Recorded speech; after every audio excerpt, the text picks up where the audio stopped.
আজকে আপনাদেরকে দেখাবো কিভাবে একটি অ্যাক্সিডেন্ট হয়ে গেল আমাদের বাংলাদেশে এবং বরিশাল শহরে, বরিশাল নতুল্লা বাজে। সেখানে কিভাবে নির্মমভাবে একটা মানুষ হত্যা হলো ভাই, যা বলার মতো না। গাড়িটা এমন ভাবে গেছে মাথার উপর দিয়া, তার মাথার কিচ্ছু নাই, ফিনিশ হয়ে তার মাথার উপর দিয়ে চাকটা যদি যায় তা মানুষের তো কিচ্ছু বিছিয়ে পাওয়া যায় না। এবং ওই হুন্ডার ড্রাইভার তারা তিনজন লোক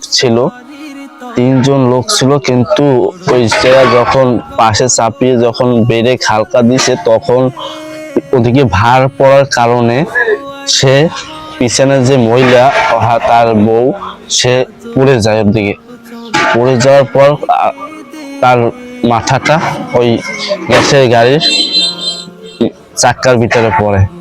ভাই দৃশ্যটি দেখার পর চোখে জল এসে পড়ে।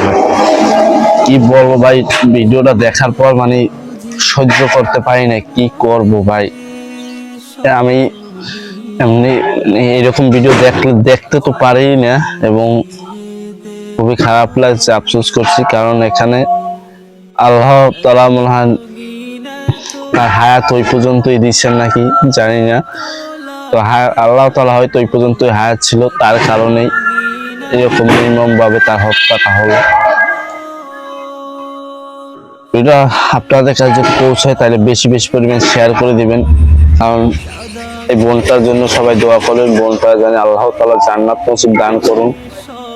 এবং এই হত্যাটা দেখে মানে কি বলবো বুঝতে পারতেছি না ভাই। আল্লাহ তাআলা কাকে যে কখন বিপদ দেয় কেউই বলতে পারে না।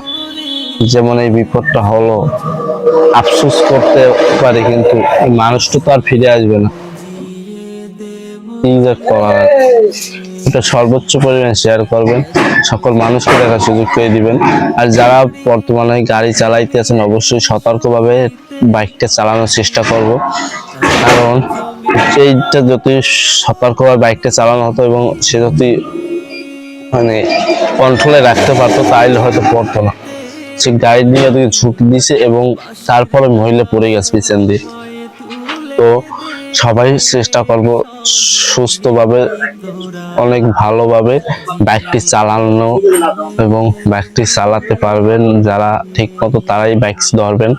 যারা বাইক ঠিক মতো চালাতে পারবেন না ভাই কখনোই বাইক ধরবেন না, কারণ এখন বর্তমানে গাড়ি ঘোড়া অনেক বেড়ে গেছে, তার কারণে অনেক গাড়ি চালানো টাফ। কারণ এখন গাড়ি হুন্ডা অ্যাক্সিডেন্টই সবচেয়ে বেশি হয়ে যায়, কারণ হুন্ডা অ্যাক্সিডেন্টে মানুষ অনেক মারা গেছে, আরো সামনে ভবিষ্যতে যাবে। এবং কন্ট্রোল করে এবং সুন্দরভাবে গাড়ি চালানোর সবাই চেষ্টা করব। আসসালামু আলাইকুম। সবাই আমার চ্যানেলটি সাবস্ক্রাইব করে আমার পাশে থাকবেন, আবার নতুন ভিডিও পেতে হবে।